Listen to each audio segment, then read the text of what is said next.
¿Me escuchan? Perfecto, adelante. Listo. Buenas noches, colegas. Vamos a comenzar con la charla de esta noche, que es el manejo de las quemaduras en pacientes COVID. Para eso tenemos como invitado al doctor Jonathan Vázquez, cirujano plástico, jefe del servicio de cirugía plástica del Hospital José Carrasco Arteaga. Buenas noches, doctor. ¿Cómo estás? Buenas noches, muchas gracias por la invitación. Bueno, yo creo que en honor al tiempo vamos a empezar ya con la charla. Eh, Verán, como todos sabemos, en cuestión de esto de la pandemia, se ha presentado más o menos en todo el mundo desde hace aproximadamente 7 meses. Entonces, el problema es que la información que tenemos y los protocolos son muy pocos en realidad. Sí, entonces lo que hemos hecho es hacer una búsqueda en el PRS, que es la Plastic and Reconstructive Surgery, que es como decir la Biblia de los cirujanos plásticos. Entonces hemos encontrado más o menos unos 9 artículos que son entre metaanálisis, protocolos y demás, y uno que sacó la ISAPS, que es el Instituto de Cirugía Plástica Internacional, en donde saca un protocolo no solo para quemaduras y para cirugías de emergencia, sino también para cirugías electivas. Entonces vamos a hablar un poco acerca de eso.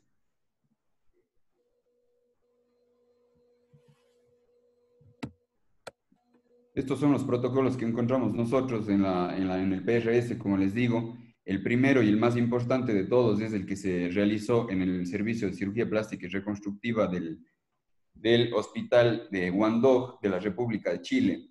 ¿Qué es lo que pasa con esto, no? Las quemaduras son una enfermedad la cual tiene que ser tratada de urgencia, es decir, que no nos da tiempo para excluir a pacientes diagnosticados o no. Entonces tenemos que utilizar todo nuestro arsenal quirúrgico para atender a esos pacientes inmediatamente, independientemente de que tengamos o no diagnóstico, ¿sí? Entonces, el hospital de Huandog lo que hace es dar 7 puntos. Uno, que los contagios son hechos por aerosoles, es decir, por el flujo, por las gotas del habla, ¿sí? Y por contacto cercano.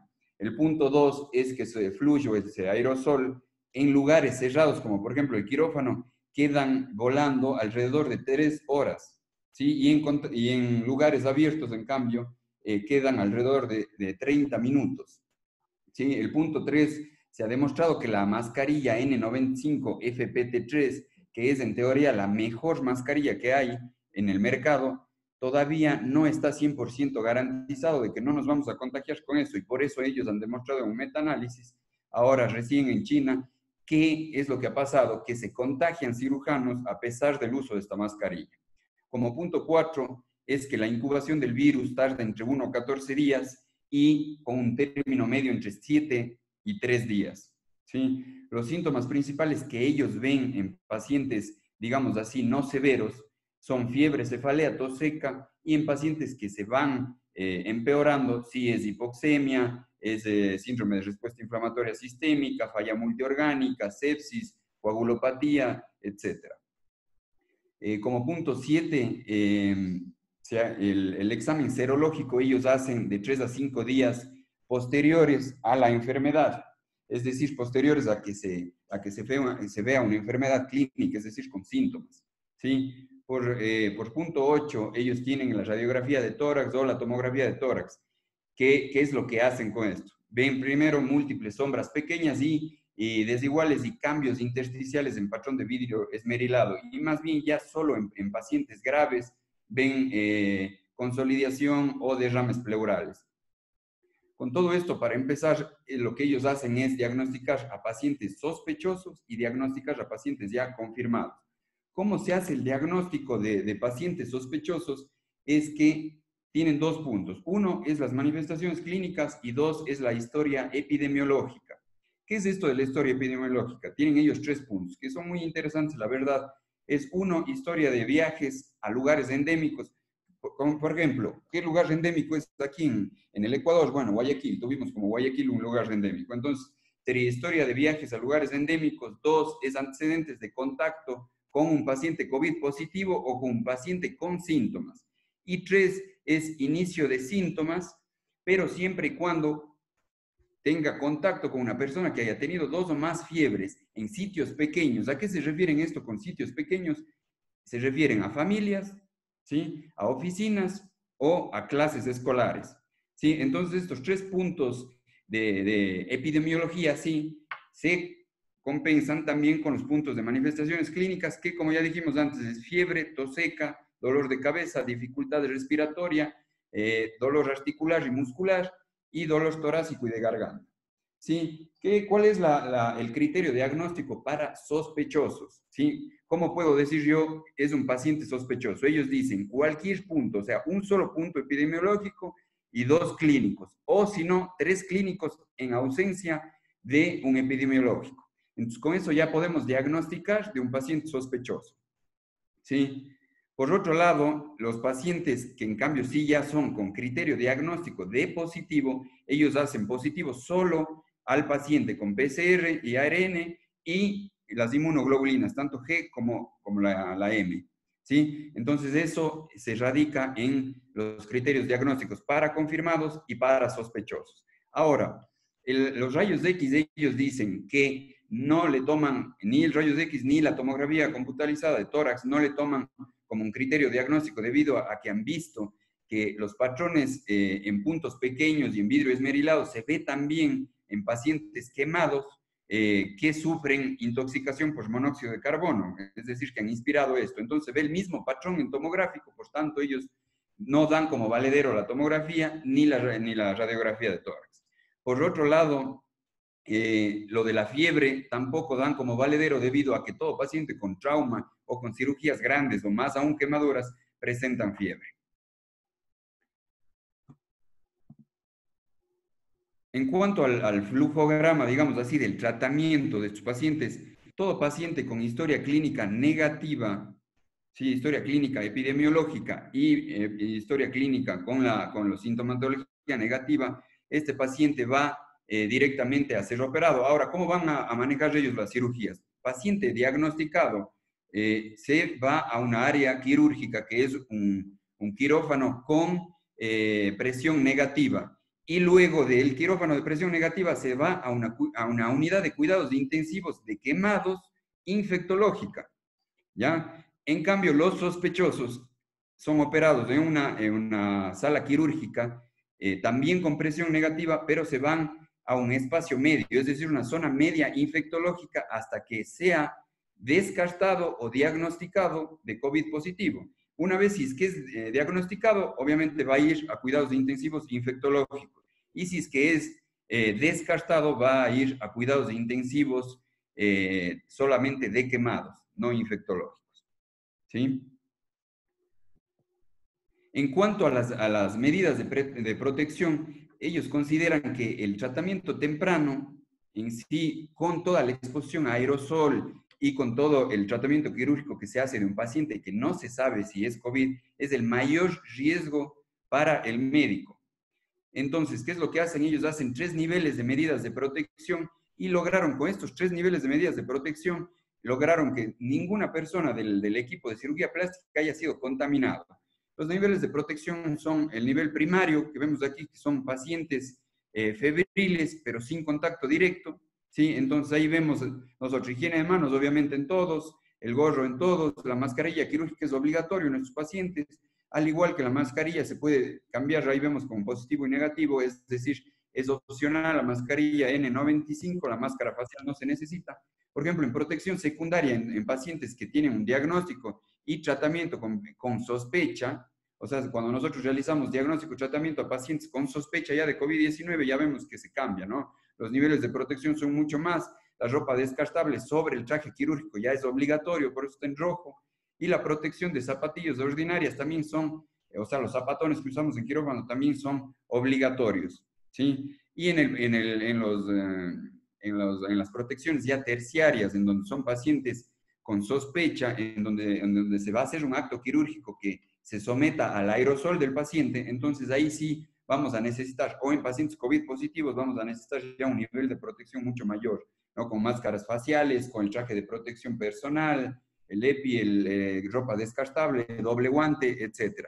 Gracias a este protocolo, ellos más bien han podido manejar un poco mejor toda la situación de lo que es atender a un paciente sin contar con el diagnóstico previo. Este es el protocolo, en cambio, que hace la ISAFS, ¿sí? Que es como decir, el ente internacional que regula toda la parte de cirugía plástica. Este ente no solo hizo para quemaduras, hizo también para cirugías electivas. Ahora, ¿en qué se basa esto? Tiene fases agudas de la pandemia, ellos se dividen a fases agudas de la pandemia, fase de recuperación de la pandemia y, por último, la lista de verificación de la cirugía electiva, como le llaman ellos. Ahora, ¿en qué se basa esto de las fases agudas de la pandemia? La fase 1 es lo que ellos le conocen como un ambiente semiurgente, en donde ya los pacientes COVID son menos, los recursos hospitalarios no están agotados, tenemos una capacidad ligera, pero tenemos capacidad en cuidados intensivos, tenemos una capacidad de respiradores, tenemos capacidad de drogas anestésicas, de quirófano, etc. Entonces, en esta fase ya se podría hablar de que se puede hacer cirugías electivas y están restringidas las cirugías a pacientes que no produzca un compromiso de la sobrevida a 3 meses. ¿Sí? Entonces, nosotros, por ejemplo, si nos ponemos a ver nuestro hospital, todavía no está en fase 1, ¿sí? Porque todavía tenemos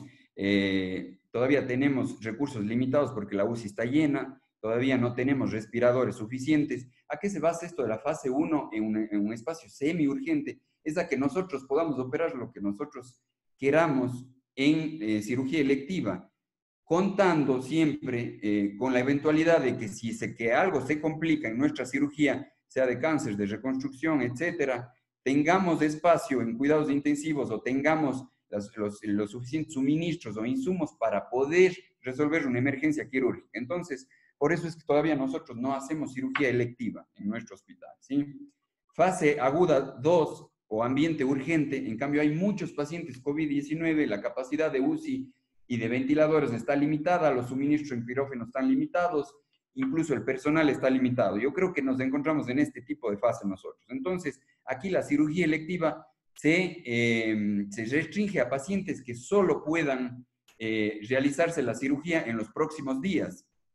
Sí, es decir, que no pueden esperar más de días o semanas. ¿Sí? Y por último, la fase aguda tipo 3, que es ambiente emergente, es cuando todos los recursos están agotados, es decir, cuidados intensivos, camas en cuidados, ventiladores, suministros en quirófano, es decir, esto es ya cuando el hospital se abarrotó, cuando el hospital ya colapsó. Entonces, lo que pasó en Guayaquil, ¿no? Estaba colapsado el sistema de salud y obviamente no se puede realizar más que cirugías en los que se comprometería la vida si es que no se hacen las próximas horas. ¿Ya? Ahora vamos con lo que ellos llaman la fase de recuperación de la pandemia. En la fase de la recuperación de la pandemia se supone que ya el COVID ha disminuido tanto que los recursos ya se estabilizan, ¿sí? Entonces, en esta fase, la cirugía electiva generalmente ya se puede realizar. Y a esta fase de recuperación de la pandemia le dividen en dos, ¿no? En una recuperación temprana y en una recuperación tardía. La recuperación temprana es cuando recién hemos pasado el pico de COVID, hay menos casos de nuevos registros cada día, los recursos ya se están comenzando a poner disponibles, tanto como decimos, ¿no? Siempre verificando terapia intensiva, respiradores, quirófano e insumos, ¿no? Y protecciones para nosotros, para los médicos. Entonces, la fase tardía, en cambio, es mucho más allá ya del pico. Los recursos ya están disponibles casi a niveles normales.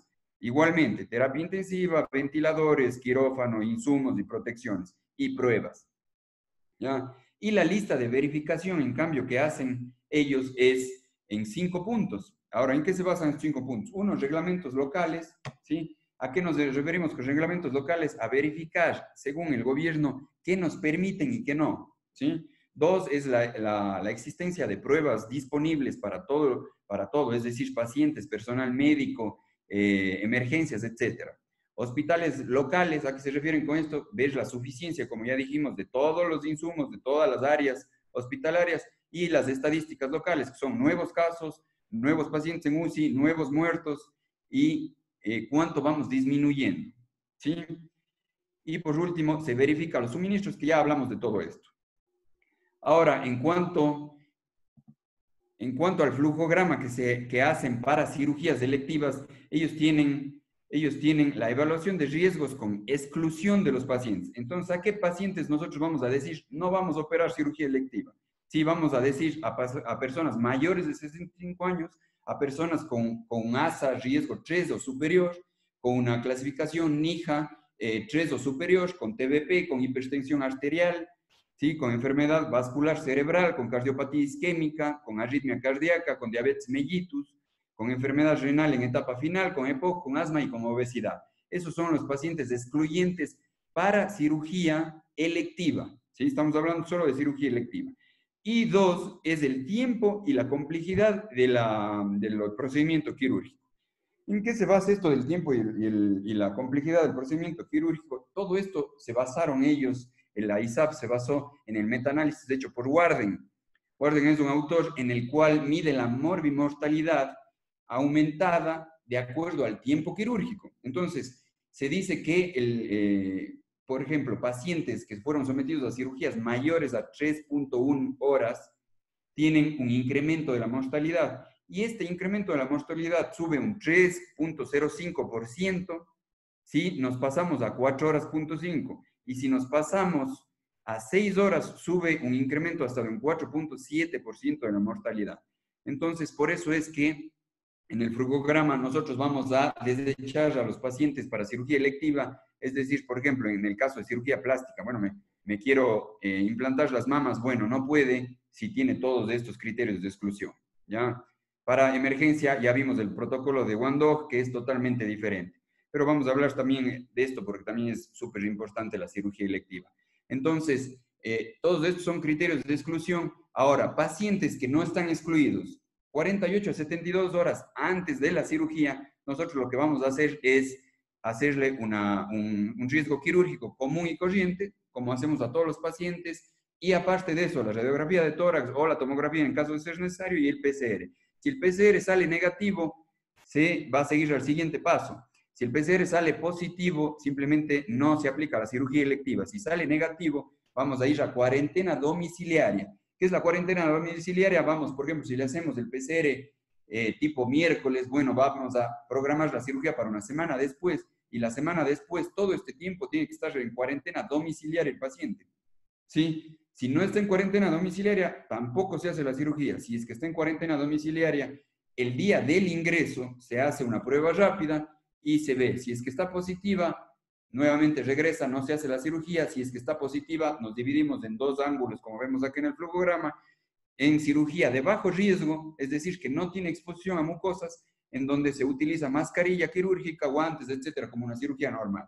Y si es que es paciente de alto riesgo, es decir, un paciente que a pesar de todos los exámenes que hemos hecho, pero vamos a operar en cabeza y cuello, que es la área más complicada por la exposición de mucosas bucales, nasales, de oídos, etcétera, entonces ahí sí necesitamos la mascarilla o la máscara facial o la N95, FPT3, etcétera, ¿sí? En cuanto a la protección que da la ISAPS, bueno, es lo mismo que Wandog, es un poco modificado. Vamos a seguir adelante para no retrasarnos mucho.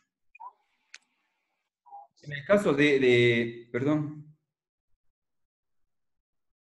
¿no tenemos audio? No, sí, te escucha bien. Continúa, Jonathan. No. Bueno, en el caso de este siguiente protocolo, este es en cambio de Shanghái, del hospital de Shanghái. Este, en cambio, nos da 4 puntos importantísimos. Uno es el control de administración en consulta en línea. ¿Qué hacemos de esto? Ellos lo que están haciendo es todos los postoperatorios, la mayoría de postoperatorios que se puedan, se hacen los controles en línea. ¿Con qué es lo que ganan con esto? Es evitar el traslado de pacientes y movimiento intrahospitalario. ¿Ya? 2 es el triaje médico. Y el triaje médico se basa en lo mismo que dijimos en Wandog. La historia clínica, ¿sí? Y la historia epidemiológica, ¿ya? Y el 3 es el control ambiental estricto, es decir, se mejora las salas quirúrgicas con ventilación, se pone presiones negativas y la protección personal, es decir, todo el traje que tenemos que ponernos, las mascarillas, etcétera, ¿sí? Las medidas de protección. Eso es lo que nos dice el hospital de Shanghái. En el caso del departamento de la Clínica Mayo, en cambio, nos da 2 puntos. 1, los pacientes tienen un mayor riesgo de infecciones nosocomiales. Estamos hablando de pacientes COVID o pacientes con sospecha de COVID o con COVID que no han sido sintomáticos, ¿sí? Entonces, tienen mayor riesgo de infecciones nosocomiales. Ellos ven en sus estudios los cambios, por ejemplo, de procedimientos que estamos lineados nosotros, como por ejemplo las curaciones, los protocolos para postquirúrgicos, todo este cambio que está por las consultas electrónicas, por los chequeos más espaciados y todo, ellos ven que todos estos cambios producen complicaciones en cirugías que han cursado sin complicaciones y con complicaciones. Es decir, que estos cambios también traen problemas, ¿sí? Otro punto importante que dice la Clínica Mayo también es que el riesgo de tromboembolia en pacientes con COVID diagnosticados es del 20% más de lo normal, ¿sí? Y que por eso no se hacen cirugías electivas tromboembólicas, es decir, todas las cirugías que de por sí ya generan trombos, estamos hablando de cirugías plásticas, ¿no? Como por ejemplo abdominoplastía, liposucción, microcirugía, cirugía de movimiento de colgajos, ¿sí? Todas ese tipo de cirugías que son ya tromboembólicas de por sí, están prohibidas en el gobierno de los Estados Unidos debido a esto, ¿no? Esto es lo que nos dice la Clínica Mayo. El protocolo de Columbus, Ohio, nos da, en cambio, como un metaanálisis de todos los hospitales de los 52 estados estadounidenses, ¿no? Entonces, ¿qué es lo que dicen ellos? El 71% de todos los estados, ¿sí? Actualmente recomiendan limitaciones de los procedimientos electivos y realizar solo cirugías emergentes. Ellos también dan la tasa de porcentaje de 20.5% de morbimortalidad en cirugías electivas en pacientes COVID. Entonces, bueno, como vemos, más o menos todos los protocolos en todo el mundo, estos son todos los protocolos que se han realizado, están más o menos con lo mismo, ¿no? Ahora vamos a pasar a nosotros, ¿sí? En nuestro hospital, en el José Carrasco Arteaga, en el IES de Cuenca, hemos atendido acá, como podemos ver, en el 2014, 209 emergencias, en el 2015, 361, en el 2016, 668, en el 2017, 673, luego han subido en el 2018 a 693, en el 2019, 639, y por ahora, perdón, no puedo ver acá en el 2020 porque está aquí a ver, déjame ver si puedo ver. 266. 266 hasta la semana anterior que pudimos contabilizar, hay 266 emergencias. ¿Sí? Ahora, ¿qué es lo que vamos a ver? En el 2014 hubo un 20% de quemados, en el 2015 de todas estas, estamos hablando de toda la estadística de emergencias atendidas en el hospital del IES por nuestro servicio. ¿Sí? En el 2016 se subió un 27%, en el 2017 a un 31%, en el 2018 el 32%, en el 2019 el 37% y en el 2020 estamos con un 38%. Pero verán, esto es bastante curioso, ¿no? ¿Qué es lo que pasa? En enero de las 81 emergencias, 19 fueron quemados, porque estábamos todavía normal. En febrero de las 99 fueron 22 quemados. Y en marzo sube ya casi a un 51% de emergencias que fueron quemados. ¿Sí? ¿Qué es lo que pasa? A la gente estar en cuarentena, no sale, no se lastima, ¿sí? No hay emergencias traumáticas, pero sí hay un aumento de accidentes en casa de quemaduras, ¿sí? Entonces, si nosotros vemos en abril, lo que nosotros hemos atendido, de 35 pacientes que tuvimos, los 35 fueron quemados, es decir, fue un 100% de quemados. Ahora vamos a empezar con la parte un poco más ya teórica y un poco más práctica también. ¿Qué es las quemaduras? ¿Sí? Es el agente lesivo que produce daño o destrucción de la piel y de su contenido, ¿sí? Esto puede ser hecho por energía ionizante, por electricidad, por químicos, por calor, por frío, etc., ¿sí? O combinaciones de estas. Los tipos de quemadura son térmicas, eléctricas y químicas, ¿sí? ¿Qué es lo que pasa como consecuencia a esto? ¿Sí? Como consecuencia de una lesión térmica, vamos a ver que hay un shock hipovolémico. El shock hipovolímico va a afectar los pulmones, hay una insuficiencia pulmonar, un síndrome de distrés respiratorio agudo, también afecta a los riñones que producen necrosis tubular, sea por la hipovolemia o sea también por la mioglobinuria, en el caso de mioglobinuria taponada renal por quemaduras eléctricas, ¿sí? Insuficiencia renal. Esto también el mismo shock hipovolémico hace en intestinos, hace un hilo intestinal y el hilo intestinal hace una translocación bacteriana. Por otro lado, la injuria de la piel, ¿qué es lo que va a producir? Va a producir una pérdida de la barrera cutánea. La pérdida de la barrera cutánea da inmunosupresión. La inmunosupresión puede producir infección de la herida. La infección de la herida, sepsis. A su vez, la translocación bacteriana también puede producirnos una sepsis. Entonces, como vemos aquí en este flujograma, todo está encadenado, ¿sí? Y todo es un círculo vicioso. Si nosotros no controlamos todo esto, vamos a terminar en un CIRS, es decir, un síndrome de respuesta inflamatoria sistémica, un FOM, una falla multiorgánica y terminamos en muerte. ¿Sí? Estamos hablando de quemaduras graves, ¿no? En cuanto al manejo inicial, todo paciente quemado o politraumatizado tiene que ser restabilizado previo a su llegada. ¿Cuál es el problema en nuestra ciudad y pienso yo que en nuestro país? El paciente no llega estabilizado al hospital, llega a hacerse el ABCD, ¿sí? Lo que nos enseñaron a nosotros en el ATLS, llega a hacerse recién en el hospital. Es decir, desde el sitio de la quemadura hasta el hospital no se hizo absolutamente nada.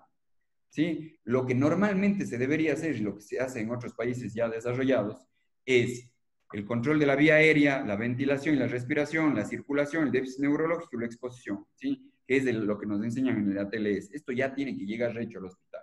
¿Qué es lo que pasa en nuestro medio? Bueno, nosotros tenemos que empezar desde cero en nuestro hospital, en la sala de emergencia, ¿sí? ¿Qué es lo que pasa con el manejo? Vamos a empezar por A, ¿sí? El manejo de vía aérea. Nosotros vemos a un paciente así, despierto, como está él, está cerrado los ojos, sí, por el dolor, pero le ven consciente, hablando, orientado, y decimos, no tiene quemadura de la vía aérea, ¿sí? Pero es un paciente que llega hablando y posiblemente hasta gritando, ¿sí? Y llega totalmente consciente. ¿Cuál es el problema con estos pacientes? Es que después del primer síntoma posterior a que llegue el paciente gritando del dolor, es el estridor. Nosotros el estridor y esa ronquera es el síntoma cardinal y clase, ¿sí? El gol estándar, digamos así, para saber que hay algo en vías aéreas, ¿sí? Entonces, si nosotros vemos estridor, sibilancia, ronquera, disfonía, estertores crepitantes, esputo carbonáceo, cianosis, quemadura de bimbrisas, etcétera, bueno, ya tenemos una cosa amplia como para pensar en ese paciente tiene que tener estabilidad de la vía aérea, es decir, una vía aérea permeable. ¿Cómo hacemos esto? O entubamos, lo hacemos rápido, ¿sí? ¿Qué es lo que pasa? La mayor parte de veces estos pacientes se comprometen después y a la media hora o 40 minutos el paciente está cerrado la glotis, no hay quien le entube y tienen que hacer una cricotiroidotomía de urgencia, ¿sí? Entonces esto tiene que no dejarse sobrepasar hasta ese punto, sino hacer antes las cosas, ¿sí? En cuanto a la ventilación, ¿cuál es el problema de la ventilación? Se produce alteraciones pulmonares por edema de pulmón, por contusiones pulmonares, por atelectasias, por broncoaspiración y por toxicidad de la aspiración del monóxido de carbono. Uno es eso. Y el segundo problema, la alteración en la ventilación, es esos tórax leñosos, pero que hacen por la quemadura. La constricción de todo el tórax por la quemadura hace una restricción pulmonar, pero producto de la quemadura. No estamos hablando del producto pulmonar, ¿sí? Por eso es que vemos acá esas fasciotomías gigantescas y en cuadrícula del tórax. ¿Para qué hacemos esto? Si nosotros vemos la cuadrícula, sobre todo del lado derecho inferior, vemos que ni bien cortamos, se expande, ¿sí? Porque la piel está haciendo un patrón restrictivo, es decir, hace como si fuera una faja, un corset externo, que aprieta tanto que el tórax no puede expandirse. Entonces eso también es parte del manejo de la ventilación. Parte del manejo de la circulación también está en dos pasos. Uno, hay dos pasos y parámetros muy importantes, ¿no? Uno es la restricción de la circulación externa por compresión. Esto es lo mismo que el tórax, ¿no? Toda quemadura circunferencial tiene que ser evaluada muy específico el llenado capilar. ¿Por qué? Porque toda quemadura circunferencial hace esto, ¿no? Hace como un anillo. Entonces ese anillo constrictivo hace esto e impide la circulación distal. Entonces la circulación no solo es reponer la volemia, que es lo que uno pensaría, es también dar, porque nosotros podemos reponer la volemia, pero no podemos dar el flujo sanguíneo normal si es que un paciente tiene quemaduras circunferenciales. Entonces, esto es importantísimo. También el parámetro de circulación externa que se denomina.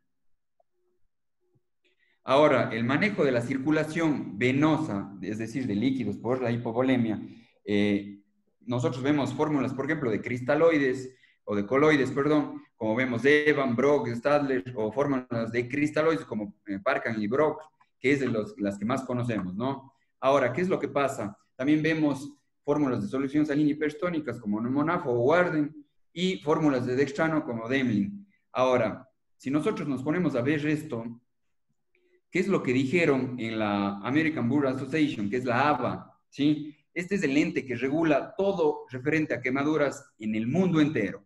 Entonces, ¿qué es lo que dijo la ABA en el 2019? Nosotros asistimos a este Congreso Mundial de Quemaduras que fue del 2 al 5 de abril del 2019 y en todos los metaanálisis se quedaron que Parkland es la fórmula precisa para pacientes adultos, que es de 2 a 4 ml por kilo de peso por superficie corporal quemada, ¿sí? Dividido, las primeras en 8 horas y las siguientes en 16 horas, la primera mitad y la segunda mitad, ¿sí? En esto se basa la fórmula de Parkland. Ahora, el manejo de la circulación pediátrica, vemos fórmulas de Cincinnati y la de Galveston, que son las dos más, digamos así, conocidas. Igual en la American Burn Association, en Las Vegas del 2019, se queda como la fórmula predilecta para niños Cincinnati, ¿sí? Cincinnati es 4 ml por kilo de peso por superficie corporal quemada más 1500 ml por metro cuadrado de superficie corporal total, no quemada, total. ¿Cómo se saca la superficie corporal total en metros cuadrados? Bueno, es peso por 4 más 7 sobre peso más 90, ¿sí? Esto es para la parte pediátrica. Ahora ya vamos en la D, ¿no? De déficit neurológico. ¿Qué es lo que pasa en esto del déficit neurológico? Si nosotros sabemos el monóxido de carbono que nosotros inspiramos en las quemaduras es 220 en realidad, 220 veces más, tiene más afinidad por el grupo hemo de la hemoglobina. Entonces, al competir con el oxígeno, le va a ganar y nuestra carboxihemoglobina va a aumentar muchísimo. Entonces, si nosotros tenemos, por ejemplo, menos del 10% de carboxihemoglobina, vamos a estar asintomáticos. Si tenemos del 20 al 30, va a haber ya cefalea, va a haber disnea, puede haber un angor de esfuerzo. Del 30 al 40% va a haber ya alteraciones visuales y debilidad y estupor. Del 40 al 50 puede haber síncope, taquicardia y taquipnea. Y del 50 al 60% la respiración se vuelve irregular, hay convulsiones, se puede caer en coma y mayor al 60% ya produce una parada cardiorrespiratoria y la muerte, ¿sí? Entonces, todo paciente quemado, independientemente de que no sepamos nosotros que estuvo en un lugar cerrado en donde pudo haber recibido todo el monóxido de carbono y haber inspirado, independientemente de eso tenemos que dar oxígeno a 100 litros, ¿sí? Al 100%, perdón, a 10 litros por minuto con mascarilla, no con bigotera. En cuanto a la exposición, ¿qué es lo que decimos de la exposición? Sacamos absolutamente toda la ropa. ¿Qué es lo que pasa? Con quemaduras grandes siempre la ropa se hace chicle, quema más a la piel, etc. Entonces, ni bien llegamos a un sitio de una quemadura, deberíamos en realidad sacarle toda la ropa, ponerle mantas nuevas al paciente estériles y que llegue al hospital ya desvestido, expuesto, pero con mantas térmicas o mantas estériles, ¿sí? Esto es en cuanto a la exposición. En cuanto al examen del paciente quemado, nosotros tendríamos que hacer en realidad la revisión secundaria, como les digo, pero en realidad terminamos haciendo como habíamos hablado, ¿no? Todo el ATLS desde el inicio. El examen físico es clave en realidad ahora para los pacientes quemados y lo que vamos a hacer nosotros es tener que conocer al menos básicamente la anatomía de la piel, ¿no? Epidermis, dermis papilar, dermis reticular y tejido celular subcutáneo. ¿Para qué? Para saber la profundidad de la herida, de la quemadura. Ahora, la evaluación del estado de la gravedad de la quemadura se da por la extensión, la profundidad, la localización, la edad y las heridas concomitantes o las lesiones concomitantes. ¿Ya? Al evaluar la extensión de la quemadura, nosotros podemos hacer de dos maneras. Uno es la regla de la palma de la mano, ¿sí? Y dos es la regla de los nueves. Esta es la regla de los nueves. Como vemos aquí, 4.5, la cara y cráneo del un lado, lado posterior, 4.5 es 9%. 9 tórax superior, 9 abdomen, 9 espalda superior, 9 abdomen, que termina 18-18, y así como vemos el gráfico, ¿no? 9 en un lado, 9 el otro lado de piernas, y miembros superiores 4.5, 4.5. Esto da una totalidad del 100% de la superficie corporal total, 1% de genitales, nos estábamos olvidando. En cuanto a cómo medir en un paciente, cuando tienes esas quemaduras de que no es, por ejemplo, una cara y digo, bueno, es 4.5% de todo el miembro superior, ¿cómo es? ¿Sí? Utilizamos, como vemos ahí, la quemadura medida por la palma de la mano. Ahora, ¿cuál es el error que siempre se da? Es que las personas miden la palma de la mano así, ¿sí? No es así, es así, toda la palma de la mano, englobado en el cuadrado, ¿sí? Otro error que cometen muy a menudo. Nosotros vamos a medir con esta palma de la mano que casi me entra el brazo entero de un niño. Entonces yo digo, es del 1%. No, no es del 1%, es del 1% de la palma del paciente, ¿sí? No es nuestra palma de la mano, es la palma del paciente. Ahora, en pacientes pediátricos, la regla de los nueves y la de la palma de la mano se ve un poco medio insegura y se ve no tan precisa. Entonces, Longborder inventa esta tabla que sirve desde el nacimiento hasta los 15 años. Es una tabla larguísima, obviamente tenemos que tenerla impresa en el estadio de emergencia y vamos calculando de acuerdo a la tabla de Longborder en pacientes desde el nacimiento hasta los 15 años de edad. Ahora, vamos a ver la profundidad. La profundidad, vamos a clasificar, ya no existe la clasificación de primero, segundo, tercero y cuarto grado. Existe la clasificación tipo A, tipo AB y tipo B. Sí, la tipo A es una quemadura que produce un daño a nivel epidérmico, ¿sí? La quemadura tipo AB produce un daño a nivel epidérmico y la dermis reticular, perdón, la dermis papilar, y la quemadura tipo B produce un daño tanto en la dermis papilar como reticular y el tejido celular subcutáneo, como vemos acá en la gráfica. Ahora, la quemadura tipo A vamos a dividirle en dos, ¿sí? La quemadura tipo A superficial, que afecta solamente la dermis, ¿sí? Perdón, la epidermis, el daño estructural es mínimo, hay una hiperemia, un edema, una hiperalgesia. Esta es la típica quemadura solar, ¿no? La quemadura que nos deja rojo, rojo, rojo la piel, ¿sí? Es más o menos como esto. Ya la quemadura tipo A, flictenular. Esta ya es un poco más profunda y afecta a la unión dermoepidérmica. Es decir, nosotros decimos, ¿por qué se hacen las flictenas? El despegamiento que existe entre la dermis y la epidermis produce salida o extravasación de líquido. Entonces, las flictenas son por esto, por el despegamiento dermoepidérmico. Entonces, en esta sí ya vemos flictenas, vemos igual hiperalgesia, a pesar de que hay una reconstrucción, una restitución completa, digamos así, sin secuelas, pero ya vemos quemaduras mucho más severas, como vemos acá. Si ven ustedes, es hiperalgesia total y sobre todo una hiperemia total. Es rojísima, es muy roja, dolorosa y con flictenas. Ahora, ¿cómo vamos a darnos cuenta que es una quemadura tipo AB? Ya la AB es una quemadura intermedia y también se clasifica en quemadura tipo ABA, es decir, que va a evolucionar hacia una A, y tipo ABB, que evoluciona hacia una B. Es decir, de la AB hay una, digamos así, una más superficial y una más profunda, ¿sí? Entonces, de la ABA vamos a ver el típico, cuando sacamos ya las flictenas, vamos a ver el típico color rosado pálido, ¿sí? Y en la tipo ABB, en cambio, ya vemos un rosado casi blanco, ¿sí? Un rosado pálido, incluso ya quedándose blanquecino. Esto es ya por las quemaduras de la capa superficial de la piel y porque la quemadura tipo AB ya no solamente quema la epidermis, sino que produce un daño también ya en la dermis reticular, en la dermis papilar, perdón. En ya no hay la hiperalgesia y el dolor profundo. ¿Por qué? Porque al afectar la dermis papilar, empieza ya a afectar el plexo subdérmico, que es el que desarrolla toda la sensibilidad de la piel. Entonces, hay más bien ya una hipoalgesia.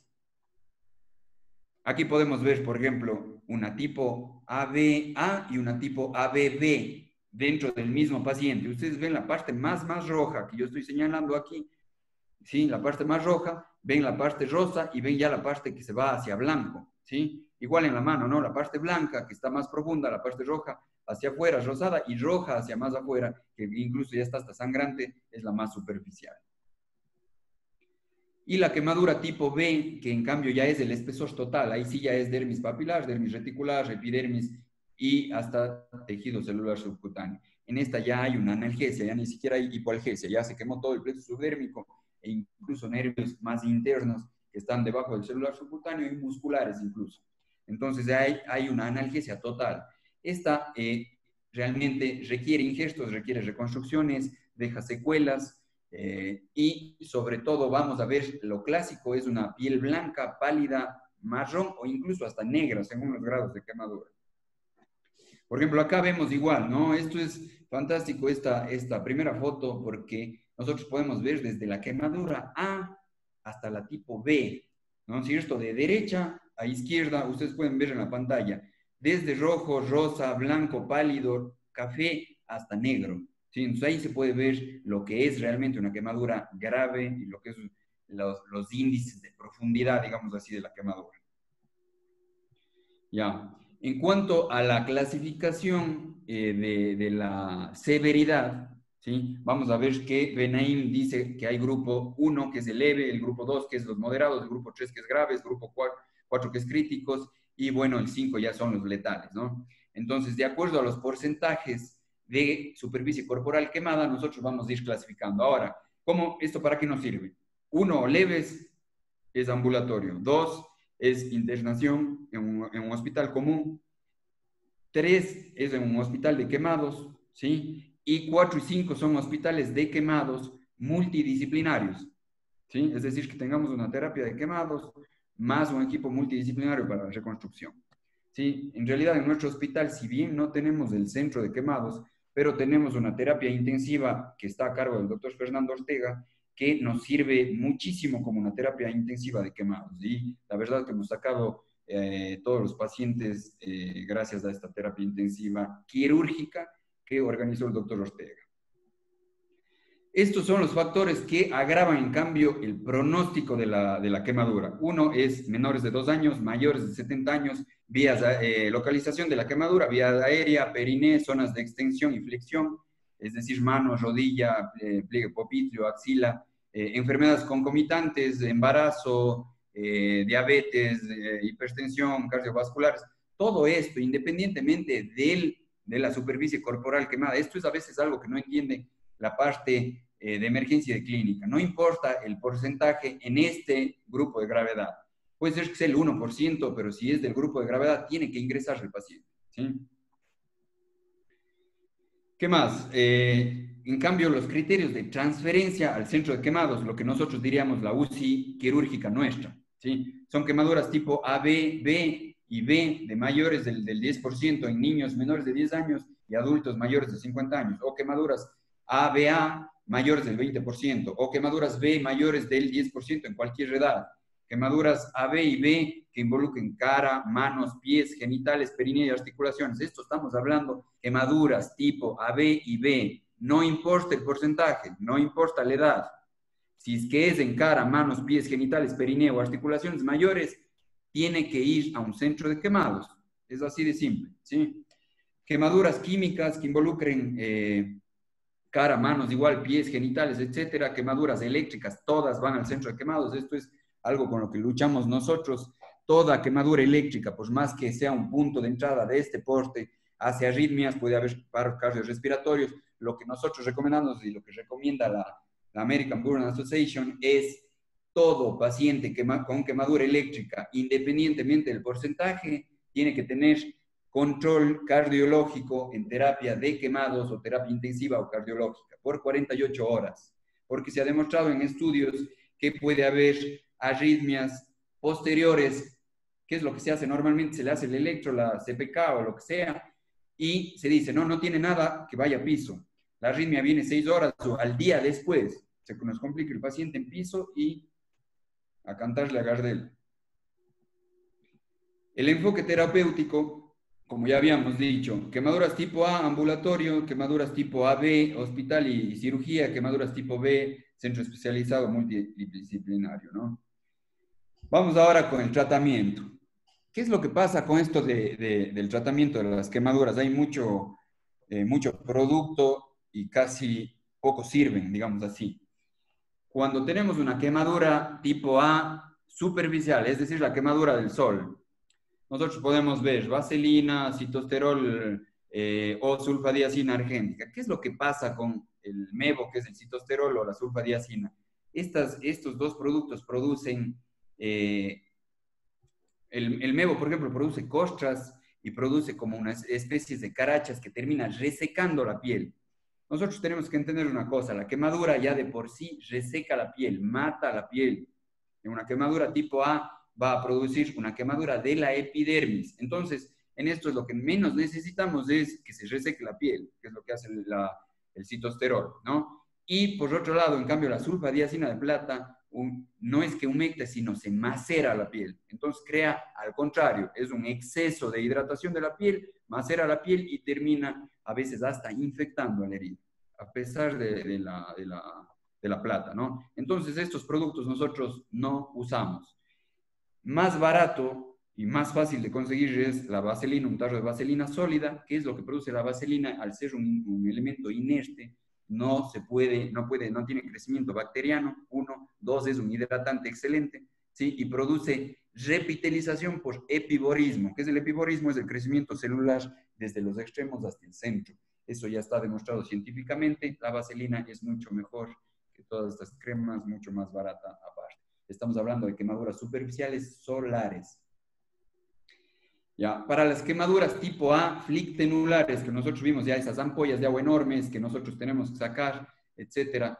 ¿Qué tenemos? Tenemos dos cosas en nuestro hospital que son excelentes, que es el Supratel, que es la piel sintética a base de ácido poliláctico, y el Aquacel, que es carboximetilcelulosa más alginato de plata. Cualquiera de los dos podemos usar, nos va súper, súper bien, la verdad. Esto, ¿cómo se hace? Se retira toda la piel muerta, ¿sí? Se limpia bien, se deja piel ya totalmente sana, es decir, sangrante, y se pone este tipo de cobertura, que es una cobertura temporal. Estas coberturas cutáneas evitan así la pérdida de barrera cutánea, es decir, evita la infección, evita el dolor, porque estamos tapando el plexo subdérmico. Entonces, lo que hace es igual crecimiento por epiborismo desde el externo hacia el centro, y se cae sola la piel artificial. Es más o menos así, ¿no? Una quemadura así, vemos que casi no tiene secuelas, es apenas unas pequeñas manchas que obviamente con el tiempo se van perdiendo, ¿sí? En quemaduras tipo AB, nosotros tenemos que debridar ya. Esto no es solo sacar flictenas, esto ya es un debridamiento. Se tiene que hacer un debridamiento de la piel. ¿Cómo hacemos y cómo se hacía antes? Se utilizaba debridantes enzimáticos como la colagenasa más cloranfenicol, que es el Iruxol, y la papaína, que no tenemos en nuestro país. Tenemos en Argentina, en México, en Chile, en varios países de Latinoamérica hay la papaína. ¿Qué es la papaína? Es un ácido que nosotros untamos al paciente y produce un debridamiento enzimático. Ahora, ¿cuál es el problema de esto? Es que empezó a ser tiempo dependiente, es como los ácidos que utilizan los dermatólogos para hacer los peelings, ¿no? Creo que está ahí Javier, que nos podría explicar mejor esto. Muchos de los ácidos son tiempo dependientes, entonces si dejamos mucho tiempo, se puede profundizar más aún la quemadura y hacer más daño que bien. Entonces la papaína, al ser tan fuerte, se dejó de usar, y en cambio el Iruxol obviamente no usamos porque tendríamos que esperar un mes para que debride. Es en cambio demasiado débil. Como no tenemos, como estas cosas no hay en el país y aparte el Iruxol no sirve, entonces nosotros lo que utilizamos es esto, ¿no? El dermátomo eléctrico de Pachet, que es el que está en las fotos de abajo, eso es lo que tenemos en nuestro hospital, gracias a Dios.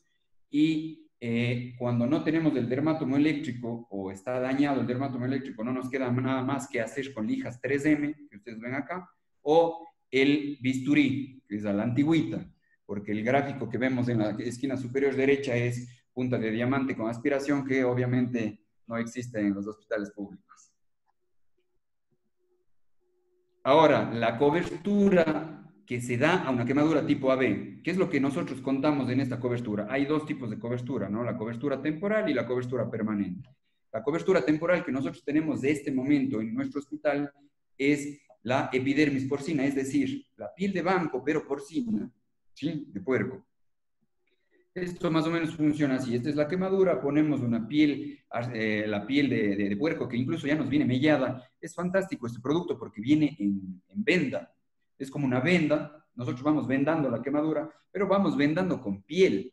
Entonces esta piel hace igual un crecimiento epidérmico de todos los alrededores y luego se descascara esta piel. Por eso hablamos de una cobertura cutánea temporal.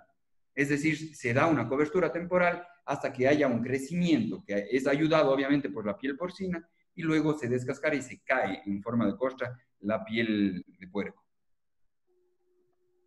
Vemos igual así sin nada de secuelas, ¿no? Quemaduras.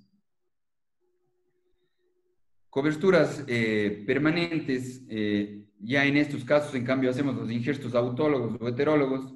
Muchas de estas quemaduras tipo AB, sobre todo las que son AB-B, ¿no? Las ABB, que estas evolucionan hacia B y necesitamos ahí sí ya injertos de piel, ¿sí? Nosotros del área que tomamos los injertos de piel es de la cabeza, ¿sí? ¿Por qué? Muchas de las veces, a veces la gente nos pregunta, ¿pero por qué toman de la cabeza? Le tienen que rapar el pelo y etcétera. Ahora está un poco de moda la rapada del pelo, pero bueno. Por eso el doctor López también está rapado el pelo, si le ven ahí. Entonces, ¿qué es lo que pasa con esto? La cabeza no deja cicatriz, ¿sí? Porque vuelve a crecer el pelo y no se ve el área de toma de injerto, por un lado, y por otro lado, ¿sí? La curación de la zona dadora es más o menos en 5 a 7 días. Entonces, en 5 a 7 días nosotros podemos volver a tomar injerto. Si tomamos injerto del resto del cuerpo, vamos a dejarle una marca de por vida. Aparte de la marca de la quemadura, vamos a dejarle una marca de la toma del injerto, ¿sí? Quemaduras tipo B. Estas son ya las profundas, las de espesor total. En este tipo de quemaduras nosotros ya tenemos que pensar en hacer escarectomías, en hacer escarotomías y en hacer cobertura inmediata. ¿Qué es lo que pasa en esto? Siempre se pensaba en que nosotros quitamos toda la quemadura y dejamos ahí a que granule, ¿no es cierto? E incluso dejaban antes solo con vendaje. ¿Qué es lo que pasa esto? La superficie cruenta que dejamos nosotros al sacar todo el material necrótico y quemado produce exposición al medio ambiente, produce pérdida de líquidos, extravasación, pérdida de proteínas, etcétera, y se alarga una brutalidad la estancia hospitalaria. Entonces, ¿qué es lo que hacemos ahora nosotros? Hacemos el retiro del material necrótico más la cobertura inmediata. ¿Qué es esto de las escarotomías? ¿Sí? En quemaduras B y circunferenciales, sobre todo, tenemos que tener muy en cuenta, como ya vimos hace un rato, circulación, quemaduras circunferenciales, restricción de fluidos corporales, restricción de ventilación, ¿sí?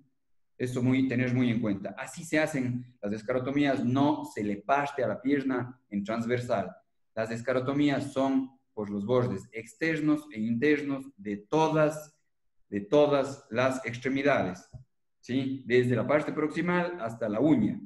Son, por favor, esto es muy claro, ¿sí? Son externas e internas, incisiones, que llegan hasta la fascia muscular, no es solo piel, ¿sí? No es solo piel porque si no, no nos sirve, ¿sí? Las quemaduras están tan profundas que la fascia muscular sufre de calor y se contrae, ¿sí? Y se hace como una cáscara. El único lugar donde podemos hacer transversales es en tórax, ¿no? Para que se expanda todo.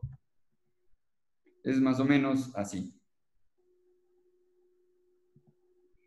Ahora, las escarectomías. Esto podemos hacer, las escarectomías, es decir, sacar todo el material necrótico, toda la piel necrótica, se puede hacer con dermatomo eléctrico, que es lo mejor, ¿sí? Y se puede hacer también con la cuchilla de Hamby, con el electrobisturí, con el bisturí normal, etc. Es decir, solo sacamos el material necrótico, la piel quemada, ¿sí?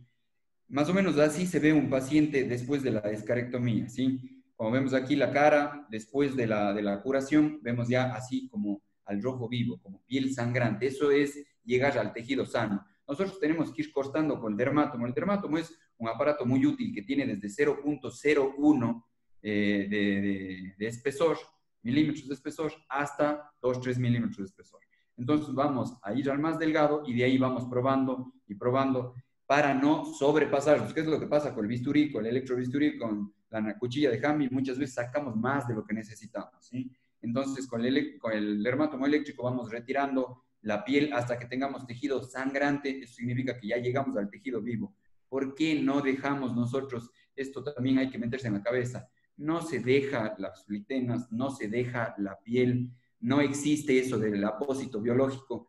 Ustedes vieron todos los apósitos biológicos, entre comillas, que las personas dejan, diciendo es un apósito biológico la flictena que forma el paciente. No, no es así. Es una piel muerta, ¿sí? No es como los apósitos biológicos que tenemos nosotros, como la piel de chancho, como la piel de banco, etcétera, que es una piel, si bien está sacada de su organismo, pero es una piel lista para trasplante, es decir, no es una piel quemada, cocinada, ¿sí? Entonces, los apósitos biológicos, entre comillas, que decimos de esas flictenas, o chúpale líquido de la flictena con jeringa y déjale la piel, no sirve, es piel muerta.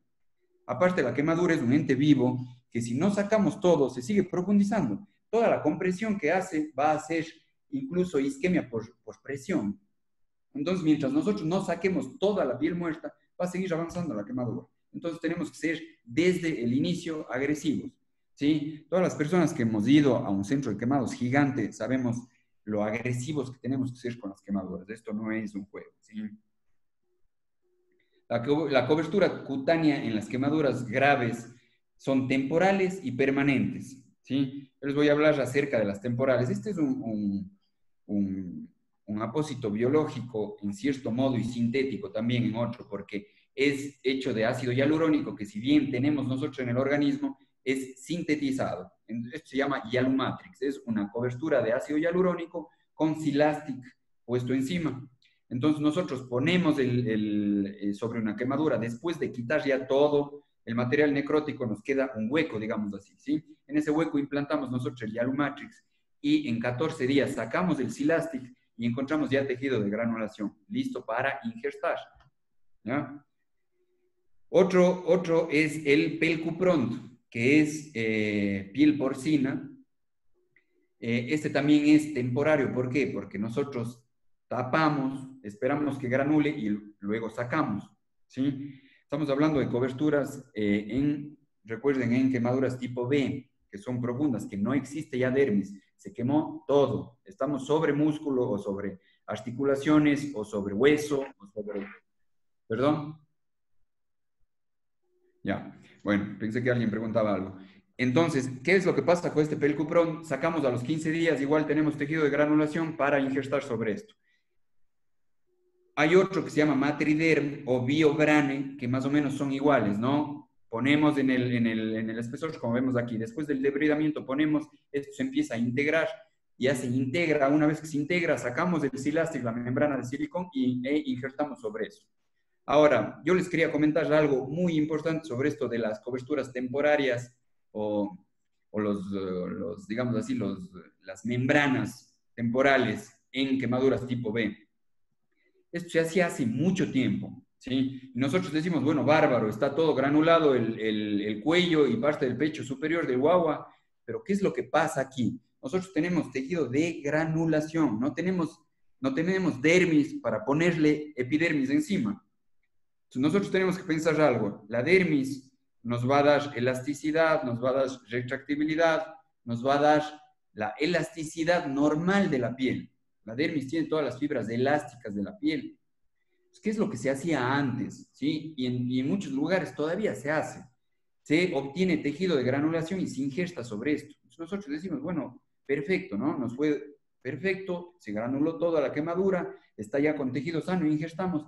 Pero ¿qué es lo que pasa 6 meses después? Es un desastre, ¿sí? Vean la retracción cicatrizal que hay, ¿sí? ¿Por qué se produce esto? Nosotros ponemos epidermis sobre tejido de granulación. El tejido de granulación produce mayor retracción.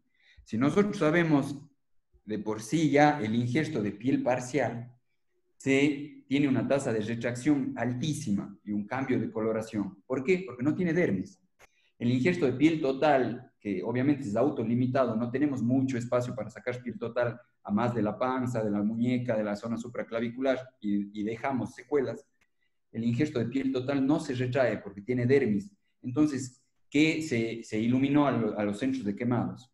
No podemos injertar sobre tejido de granulación. Entonces, todos estos Biobrane, Matriderm y Alumatrix, a pesar de que son excelentes productos, pero son muy, muy caros, no nos sirven hoy en día.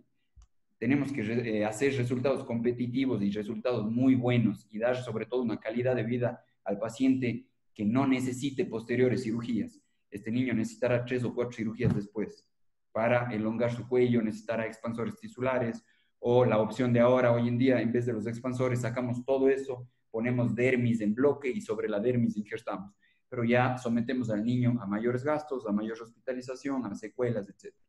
Entonces, no esperemos granular el tejido, pongamos dermis. Dentro de las coberturas permanentes, ¿qué tenemos? Los epidérmicos y los dérmicos. De los epidérmicos tenemos el autoinjerto de piel, el cultivo de queratinocitos, y la piel cadavérica. ¿Qué tenemos aquí en el Ecuador? No tenemos, solo tenemos el autoinjerto de epidermis, ¿sí? No tenemos cultivo de queratinocitos, o sea, no hay un banco de piel y no hay un banco de piel cadavérica.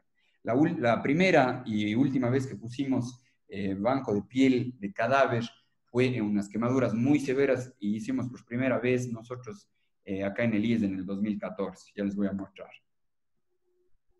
Entonces, los permanentes, coberturas permanentes de matriz dérmica acelular. Esto es lo que se usa hoy en día y es lo que, gracias a Dios, tenemos en nuestro hospital. Esto es lo que están utilizando todos los estados con hospitales de tercer nivel con centro de quemados. Si bien es un producto carísimo, es el que menos secuelas da. ¿Qué es la matriz dérmica acelular? Es una matriz dérmica libre de información genética, es decir, no tiene rechazo, se integra. ¿Ya? Por eso el nombre, integra. Ahora, tenemos 2 tipos de integra, el unicapa y el bicapa. ¿Para qué sirve cada uno? Bueno, vamos a hablar después de eso y vamos a seguir viendo los resultados de esto. ¿Qué es esto de la matriz dérmica? ¿No es cierto? Aquí vemos una quemadura profunda con exposición incluso de tendones. Ponemos esto de acá, que es la matriz dérmica bicapa en este caso, ¿sí? Esto está puesto una matriz dérmica, es decir, una dermis artificial, más una membrana de silastic, de silicón. El autoinjerto de epidermis, nosotros sacamos con dermátomo eléctrico o a veces cuando tenemos algún problema con el dermátomo con bisturí. Este es, por ejemplo, un caso de una quemadura por electricidad en donde se dañó la mayoría de la palma de la mano, se dañó el túnel del carpo, hubo que hacer muchísimas limpiezas quirúrgicas, reconstrucciones y poner matrices dérmicas. Pero ustedes ven, las secuelas son menores y las secuelas, sobre todo, no impiden la movilidad de la mano ni impiden tampoco la funcionalidad, ¿sí? Es una mano que prácticamente nos mandaron a nosotros para hacer un colgajo para la amputación, pero pudimos salvar la mano. Esta es otra quemadura de contacto. Este es el típico que pone la pierna sin protección en el escape de la moto, se hace una escara impresionante, encima llegó tarde, infectado, etc. La debridación, como ustedes ven, es siempre agresiva. La segunda foto de la esquina superior derecha es el inmediato después de la debridación. Sacamos en bloque toda la quemadura, ¿sí? Después ponemos matriz dérmica y colocación de terapia VAC. Obtenemos el tejido ideal e injertamos. Esta es otra quemadura, ¿sí? Hacemos lo mismo, ¿no? El debridamiento quirúrgico agresivo, si ustedes se fijan, queda incluso un escalón entre la piel sana y el debridamiento. Queda expuesto tendones, queda expuesto la cresta tibial. ¿Qué es lo que hacemos con esto? Igual, matriz dérmica más colocación de terapia VAC. Obtenemos este tejido de dermis, ¿sí? Obtenemos este tejido de dermis en donde ya es sano injertar. Hacemos el injerto de epidermis del mismo paciente mellado. Lo que nos hablaban muchos cirujanos plásticos es que tienen problemas en las melladuras y que produce el aspecto de piel de cocodrilo. Ahora, la verdad que nosotros no hemos tenido este problema. Nosotros vemos que todos esos rombitos se cierran al final y haciéndole prendas de compresión dinámica reducimos al máximo el problema de esto de la cicatrización hipertrófica o queloidea. Niña con una quemadura también, más accidente de tránsito, es decir, se quemó y se arrastró. Entonces ahí vemos nosotros la gravedad de la quemadura, terminamos haciendo un debridamiento quirúrgico extensísimo, terminamos sacando la mayor parte de piel, es casi un degloving más una quemadura, es un trauma grave con quemadura. Entonces terminamos haciendo igual lo mismo de antes, ¿no? Dermis más epidermis después y queda ya, si bien queda con secuelas estéticas, no queda con secuelas funcionales que en realidad son las peores. Este es un pie que nos llegó recientemente, ¿sí? Es un pie de un atleta muy conocido, es campeón nacional de natación, nos llegó para hacer la amputación y cobertura del moñón. Pero nosotros lo que hicimos es un debridamiento quirúrgico agresivo. Si ustedes se fijan en las fotos de abajo, no tiene dorso de pie, la arteria pedia se voló, es decir, quedó en la tibial anterior. La tibial posterior tiene algo de tibial posterior y más o menos de las intraóseas. Entonces, con eso se llega a nutrir más o menos el pie. Entonces, terminamos debridando toda la planta del pie también por la cantidad de tejido necrótico y quedamos casi esqueletizados del pie. Si ustedes se fijan, vean entre el talón y el resto el escalón gigantesco que hay. ¿Qué es lo que hacemos con esto? Aquí, por ejemplo, no podemos poner la matriz dérmica unicapa e ingestar inmediatamente porque tenemos un escalón de este alto y tenemos que darle cobertura total a ese pie. Entonces, lo que hicimos es debridamiento quirúrgico más matriz dérmica bicapa por 5 ocasiones cada semana. ¿Sí? Esto nos costó un montón de tiempo y un montón de cirugías, ¿sí? Pero nosotros logramos salvar el pie y tener un pie funcional y sin escalones. Si ustedes pueden ver ahí, se rellenó con muchas capas, con 5 capas de matriz dérmica acelular y luego se ingestó de la cabeza del señor ahí. Otra pregunta que siempre hacen, tal vez me adelanto a las preguntas, es, ¿se queda calvo el paciente? ¿O le sale pelo en el pie? Entonces, ¿qué es lo que nosotros respondemos? No, no se queda calvo ni sale pelo. ¿Por qué? Porque la piel es cortada con el dermatomo eléctrico a 0.1 milímetro. Entonces, si nosotros nos acordamos, las faneras, los folículos pilosos, etcétera, están en la dermis reticular y papilar. Entonces, no llegamos allá. El injerto es solamente de epidermis. Entonces, no le dejamos calvo ni le sale pelo donde le injertemos. Esto es lo que hacemos de piel de banco, que es lo que hicimos en el hospital José Carrasco Astiaga en el 2014. Nos donaron piel de banco de Brasil. Esto es el recorte del periódico, ¿no? Médicos del hospital trasplantando piel. Nos fue bien, hubo una pérdida más o menos del 60%, con 40% de sobrevida de esa piel donante. Si bien esto en otros países no se da, toda la piel prende, esto se debe a que el banco de piel queda dentro del mismo hospital. Entonces no hay el traslado ni la cadena de frío, se corta. Yo pienso que esta piel no nos resultó del todo por el transporte desde Brasil acá, pero es utilísimo, sí, es súper útil tener un banco de piel. Vamos ya terminando. Quemaduras eléctricas son de alto voltaje y de bajo voltaje. Alto voltaje mayor de 10.000 voltios, de 1.000 voltios, perdón, o más. Y de bajo voltaje la típica de la casa, ¿no? De 110 a 220. ¿Qué es lo que pasa? Podemos reconocer quemaduras eléctricas graves cuando hay pérdida de la consistencia, parálisis de la extremidad, pérdida del pulso, la mioglobinuria. Esto hay que tener mucho cuidado porque produce un taponado renal que nos termina en una insuficiencia renal. ¿Sí? El paro cardiopulmonar, producto de las arritmias y del problema de la electricidad. ¿Qué es lo que pasa? Como ya habíamos dicho, vigilancia cardiológica por 48 horas conectado al monitor. Algo que todavía hay un déficit en la emergencia, tenemos que hacer lo que se llama diuresis osmótica. ¿Qué es la diuresis osmótica? Es obtener una diuresis mayor a 0.0 ml por kilo de peso hora. ¿Cómo logramos esto? Aparte de la fórmula de Parkland, tenemos que dar una dosis de ataque de 12.5 gramos de manitol. Esto hace que la diuresis se force y tengamos una diuresis que impida el taponado renal. Esto es de cajón en todo paciente con quemaduras eléctricas. Quemaduras químicas.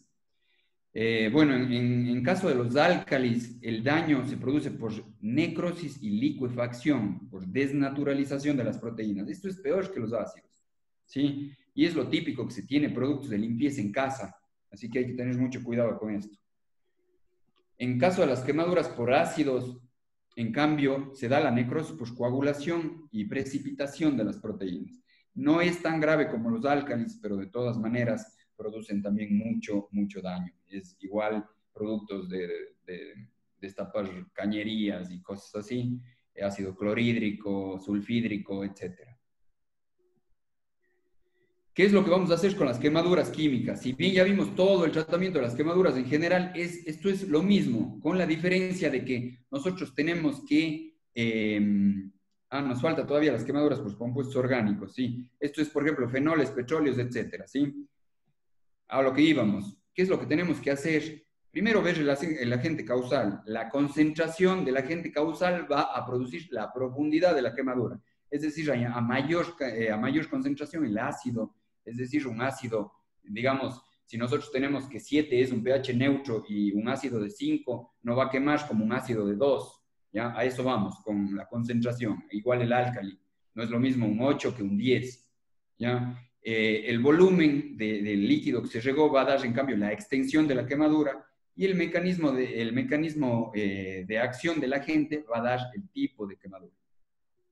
Ahora, con la diferencia de las otras quemaduras térmicas o por frío, estas quemaduras lo que van a hacer son tiempo dependientes, ¿sí? Entonces, un retraso en el tratamiento de estas quemaduras por químicos, por álcalis o por petrolatos, ¿qué es lo que va a pasar? Un retraso en el tratamiento va a profundizar más todavía, más que las quemaduras por fuego o por frío, ¿sí? Entonces, ¿qué es lo que hacemos nosotros? Irrigar. 20 minutos seguidos tenemos que irrigar al paciente.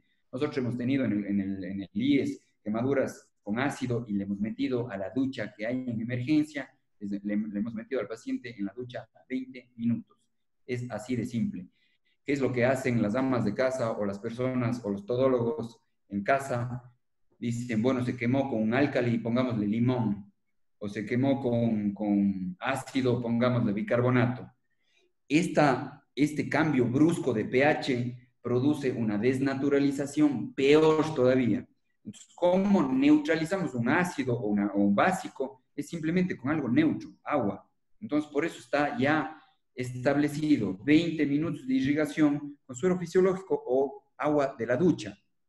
Después de que ha pasado los 20 minutos, sí, llevamos al paciente a hacer lo que tengamos que hacer, sea escarectomías, escarotomías, fasciotomías, lo que sea.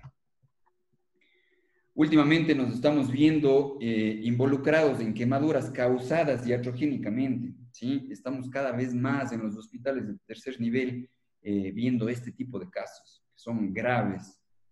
Vemos aquí quemaduras, como el niño de la primera foto, es una quemadura porque se infiltró la vía con gluconato de calcio o algo así, no recuerdo bien.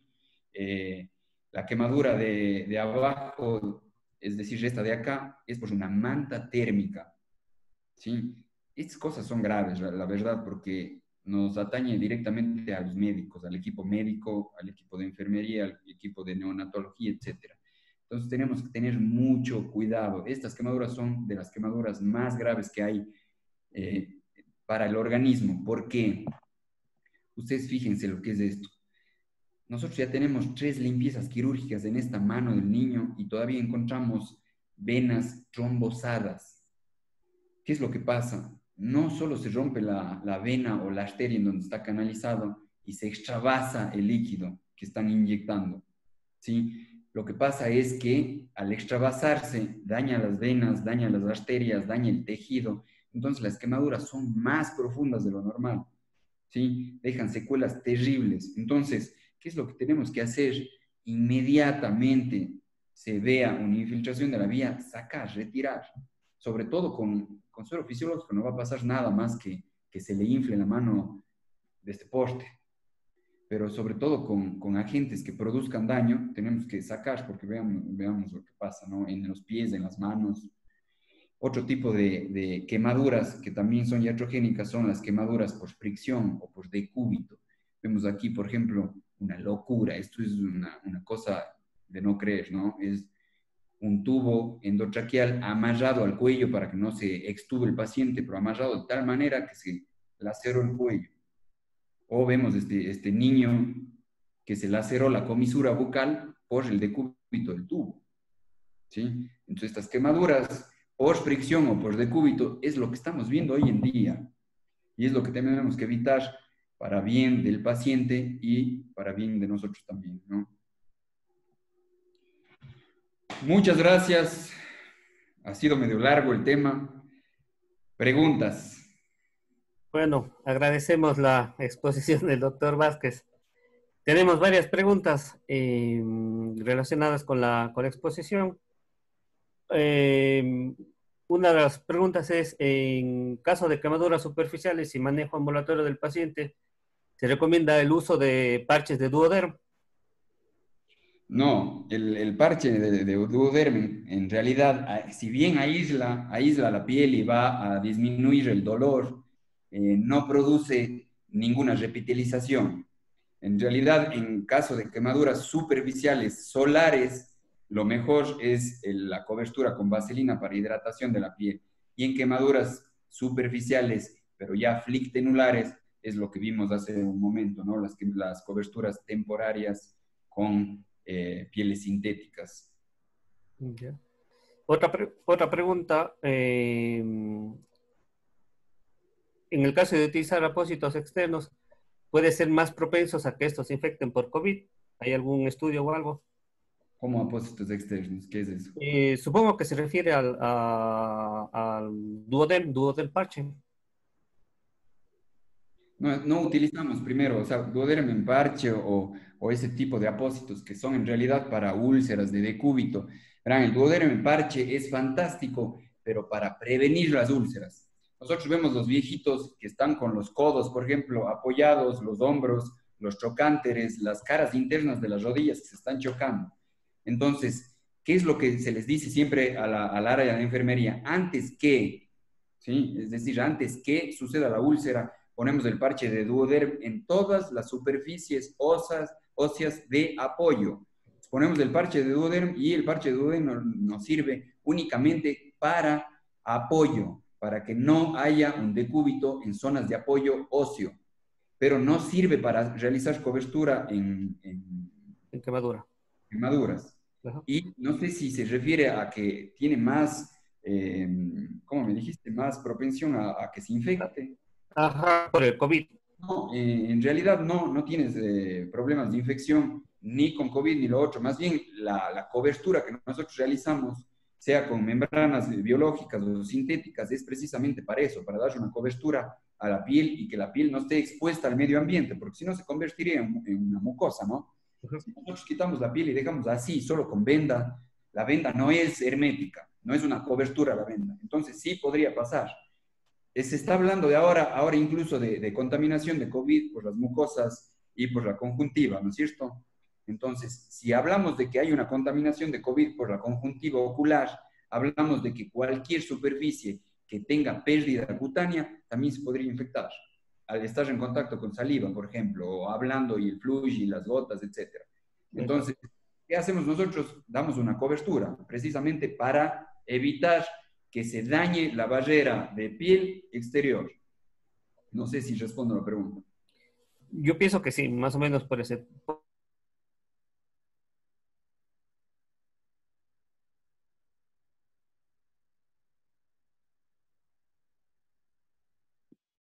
No se te escucha, Fernando.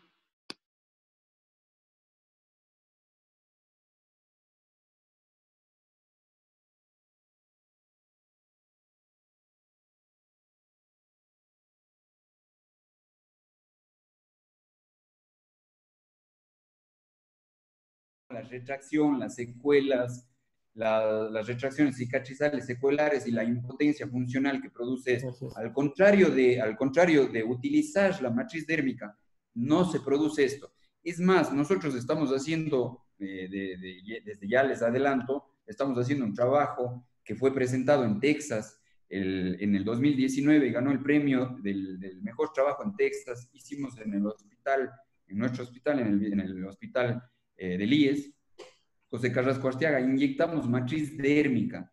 No solamente inyectamos matriz dérmica y demostramos que la matriz dérmica se integró mediante resonancia con gadolinio y mediante biopsia. Entonces, el único trabajo demostrado científicamente que la matriz dérmica se integró totalmente al organismo como una dermis normal.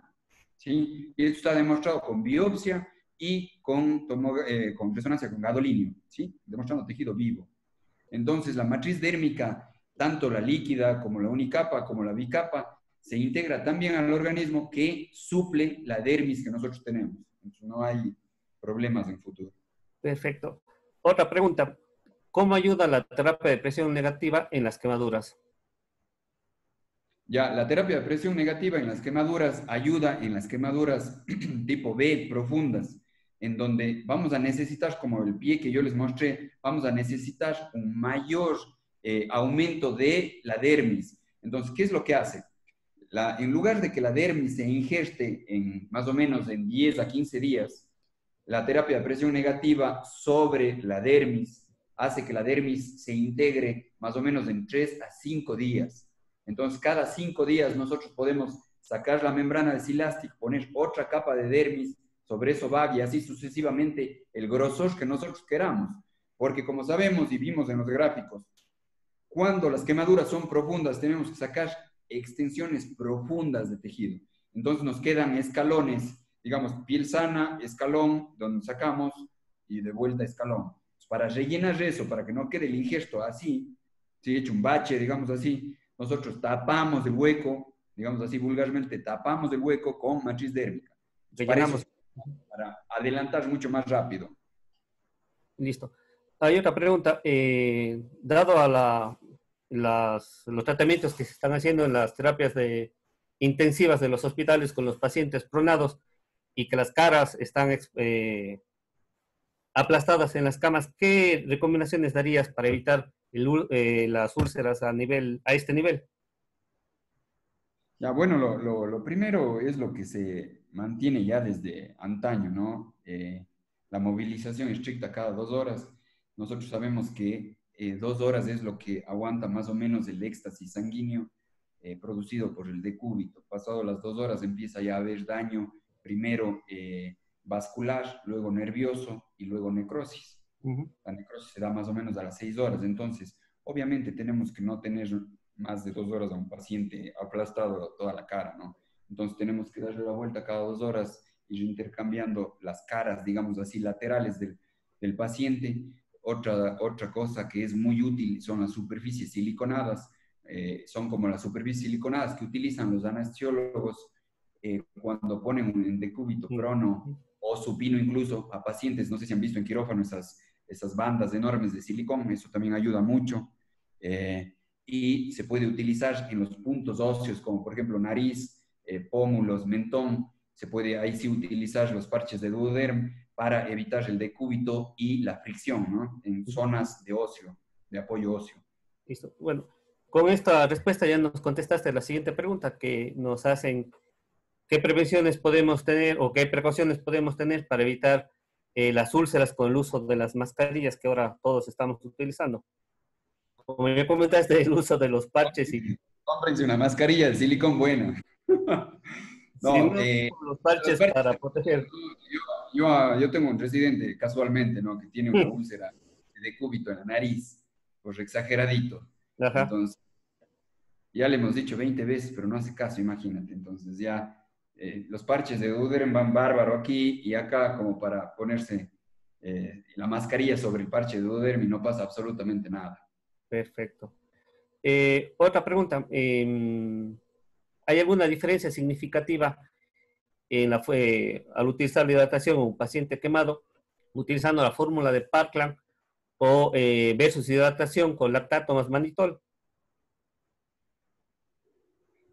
Bueno, lactato más manitol en realidad no se usa. El manitol simplemente se usa, como habíamos dicho, solo en quemaduras eléctricas, pero aparte de la de Parkland. Incluso verán, la de Parkland, la de Warden, la de Broke, que son las más conocidas en personas adultas, en el último congreso que estuvimos en Las Vegas de la ABA, demuestran una P significativa, ¿sí? Una P mayor al 0.5, es decir, una P significativa con respecto a la fórmula de Parkland. Entonces, ya contra un metaanálisis no se puede discutir, ¿no? Es un metaanálisis en donde se demuestra que esa es la mejor fórmula. Entonces, ¿para qué probar otras cosas si ya está todo demostrado? Perfecto. Creo que podemos dar por terminada la charla. Agradecerte de antemano por la presentación que nos has hecho, como siempre, al grano y muy explícita. No sé si es que queda alguna pregunta más, alguna duda más que quieran hacer.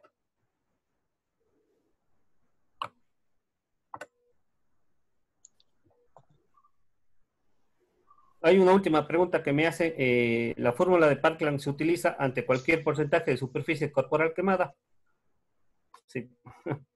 En adultos sí. En niños, como se utiliza otro tipo de fórmula, ya son otros conceptos. Pero en adultos, así sea un 1% se utiliza.